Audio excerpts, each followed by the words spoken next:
Message from Dr. Arif Alvi, President of the Islamic Republic of Pakistan, on the occasion of Kashmir Black Day. I quote, 74 years ago, on 27th October 1947, India deployed troops to Srinagar in an unlawful intervention and illegally occupied Jammu and Kashmir. The reign of terror and oppression that started on that day continues unabated. Successive Indian governments during the course of 7 decades have subjected the people of Kashmir to worst forms of state terrorism. The fascist regime of BJP under the Hindutva ideology has started persecuting Muslims and other minority communities. Moreover, India took illegal and unilateral actions on 5th August 2019 to deprive the Kashmiri people of their economic, political and land rights and change the demography of Indian illegally occupied Jammu and Kashmir.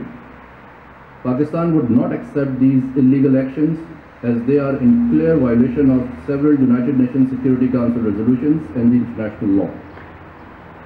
India's use of state terrorism against Kashmiris, including extrajudicial killings, fake encounters, cordon and search operations, custodial torture and forced disappearances, incarceration of Kashmiri leadership, use of pellet guns and destruction of houses, has not succeeded in breaking the will of Kashmiris. Kashmiri people remain steadfast and have written with their blood a glorious chapter of commitment, courage and sacrifice in the annals of the history. Contrary to Indian claims, Jammu and Kashmir is an internationally recognized dispute that has been on the agenda of United Nations Security Council for over 7 decades.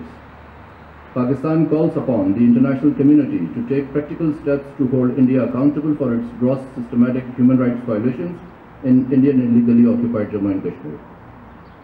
Peaceful resolution of Jammu and Kashmir dispute in accordance with the relevant United Nations Security Council resolutions and wishes of the Kashmiri people is the only way to ensure peace in the region. Pakistan pays tribute to the resilience and the indomitable spirit of the brave Kashmiris. India's illegal occupation of Jammu and Kashmir will definitely come to an end. The entire Pakistani nation will continue to stand with our Kashmiri brothers and sisters in their just struggle for self-determination in accordance with the relevant United Nations Security Council resolutions. I unquote. Message from Mr. Imran Khan, Prime Minister of Islamic Republic of Pakistan.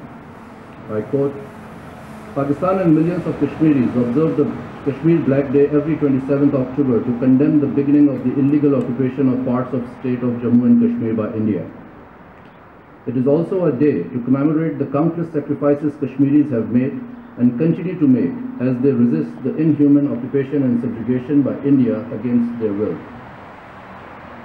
India's illegal occupation was meant to suppress the legitimate aspirations of the Kashmiri people to freely determine their future.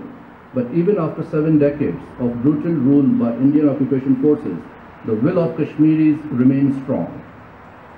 We salute Kashmiri men, women and children for their resolve, courage and determination. Kashmiris are an inspiration for all freedom-loving people in the world.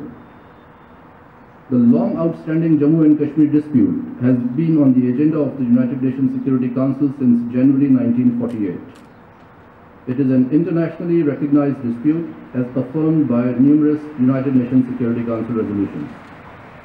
Having accepted the United Nations Security Council resolutions and despite the solemn commitments made by the Government of India to the Security Council, Pakistan, other states and to the people of Jammu and Kashmir, Indian unilateral action of 5th August 2019 shows its sheer disregard of international law, global community, aspirations of Kashmiri people, let alone the UNSC resolutions.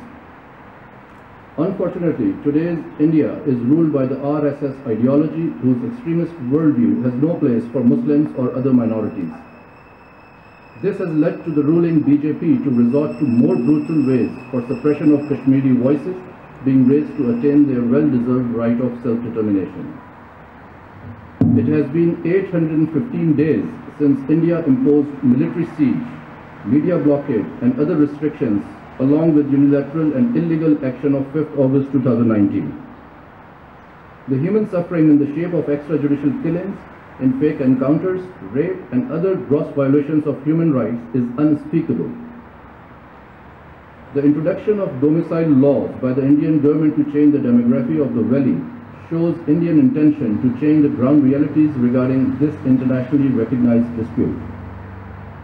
Pakistan in the past 2 years have firmly opposed such Indian actions and unequivocally supported the rights of oppressed Kashmiris.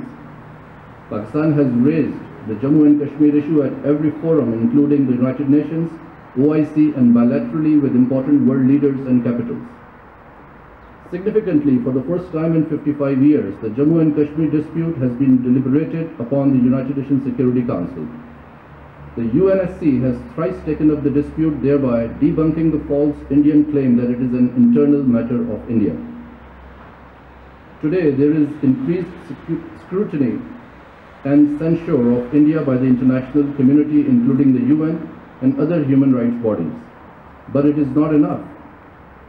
The dossier of India's human rights violations in Indian illegally occupied Jammu and Kashmir that Pakistan has unveiled last month should be an eye-opener for the world. It has irrefutable evidence of India's rogue behavior.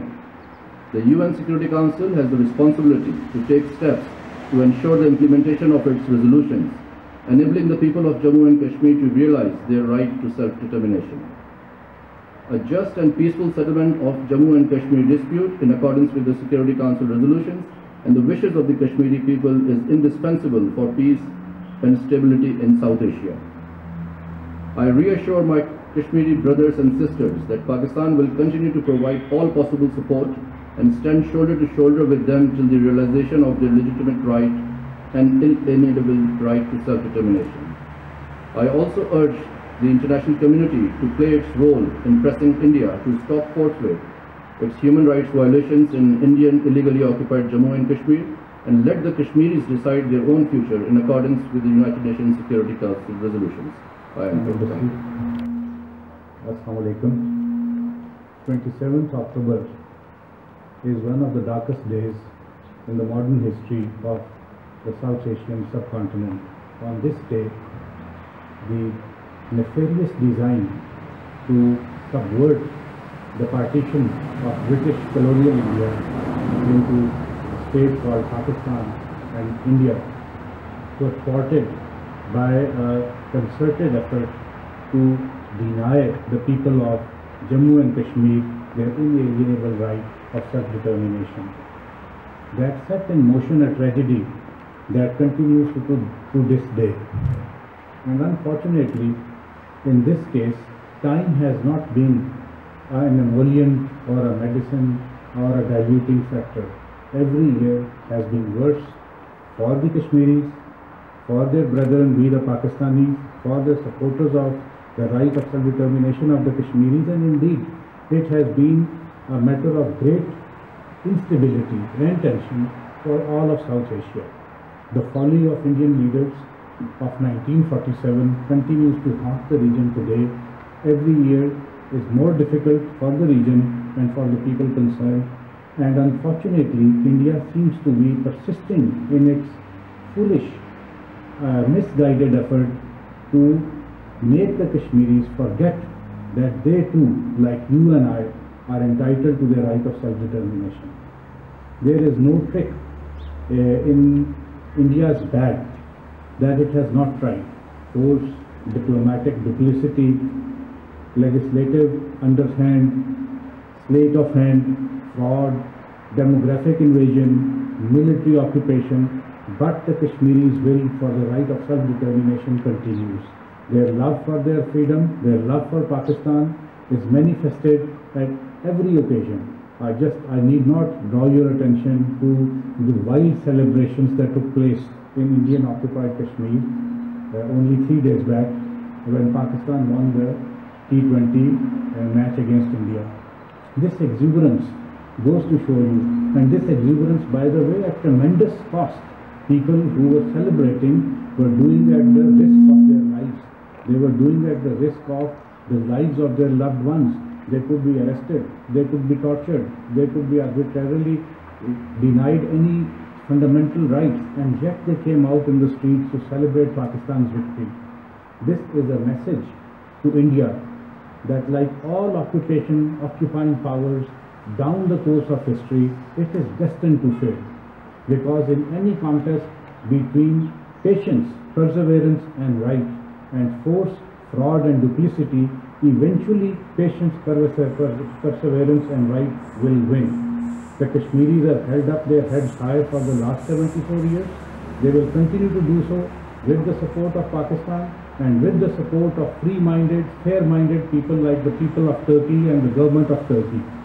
I take this opportunity to place on record the appreciation of the people of Pakistan, what little matters the Embassy of Pakistan, and of course the government of Pakistan, to the leadership and people of Turkey for opting to speak the truth rather than allowing political expediency to dictate their stance on this issue. I thank you very much. Inshallah, there will come a time that the Kashmiris will get their right of freedom, they will get their right of self-determination. It may not be now, but it will never be never.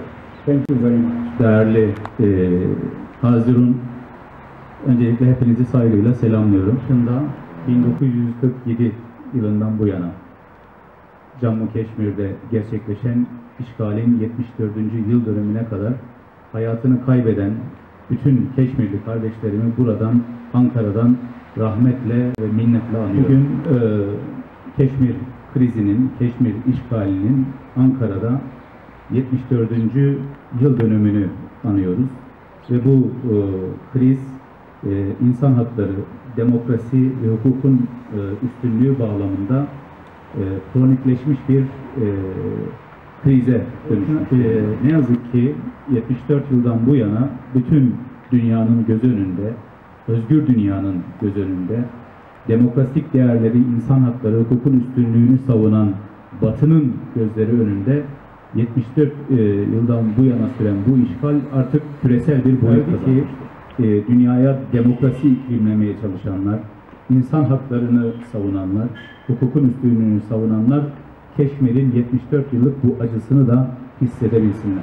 Bütün bir dünyada demokrasi savaşları açanlar, Afganistan'da, Irak'ta, Afrika'da insan hakları ve hukukun üstünlüğü için savaş açanların 74 yıldır Keşmir'deki insan hakları ihlallerine, hukukun üstünlüğü ve demokrasi ihlallerine sessiz kalmaları bir çifte standart. Keşmirli kardeşlerimiz bilsinler ki ve unutmasınlar ki Türk halkı, Türk milleti bu özgürlük mücadelesinde, bu insan hakları ve hukukun üstünlüğü demokrasi mücadelesinde daima Türk halkı ve Türk milleti yanlarında. Halkı için Kudüs neyse Srinagar olur. Filistin neyse Keşmir meselesi olur. Srinagar'ın çocukları bizim için Ankara'nın çocukları. Keşmir'in anneleri Türkiye'nin anneleridir. Keşmir Vadisi'nin kuşları, çiçekleri Anadolu'nun kuşları. Coğrafya kardeş bir coğrafyadır ve biz Türk milleti olarak, Türk halkı olarak çocuklarımızla, annelerimizle Keşmir'in çocuklarının, Keşmir'in analarının yanında. Keşmir'in annelerinin akıtılan gözyaşları belki Hindistan'ı mutlu ediyor olabilir ki Keşmir annelerinin gözyaşları bizi canlı tutuyor ve özgür Keşmir ruhumuzu besliyor. Keşmir'i biz dünya politikasının küresel boyutta önemli bir parçası haline getirdik. Cumhurbaşkanımız da bulunduğu bütün uluslararası platformlarda Keşmir meselesini çok güçlü bir şekilde gündeme getirdi. Bundan sonra da, bundan böyle de yine Keşmir meselesini bizim Çanakkale meselemiz gibi algılayarak her türlü uluslararası platformda gündeme getirmeye devam edecek. Kolay, basit çözülecek bir meseledir. First, it should be solved in a peaceful manner. Uluslararası hukuk kuralları Birleşmiş Milletler'in almış olduğu kararlar doğrultusunda çözülmelidir. Çok daha önemlisi Keşmir halkının istekleri ve hayal ettikleri doğrultusunda Keşmir halkının bu beklentilerini, bu haklarını biz her türlü platformlarda bundan sonra da savunmaya devam edeceğiz. Bizim senede bir gün hatırlayacağımız bir mesele asla olmayacak. 86 yıl sonra Ayasofya'yı bir cuma günü, bir cuma namazında yeniden ibadet açarak özgürleştirdiğimiz gün, orada 2 rekatta Keşmir'in özgürlüğü için inşallah Ayasofya'nın özgürlüğüne kavuştuğu günü gördüğümüz gibi bir gün burada oturanlar olarak Keşmir'in de özgürlüğüne kavuştuğu günleri hepinizi saygıyla selamlıyorum. Pakistan halkını ve Keşmir halkını bir kez daha buradan saygıyla selamlıyor ve hayatını bu süre içerisinde, bu zamana kadar hayatını kaybeden tüm kardeşlerimi, Keşmirli kardeşlerimi bir kez daha rahmetle, minnetle anıyorum.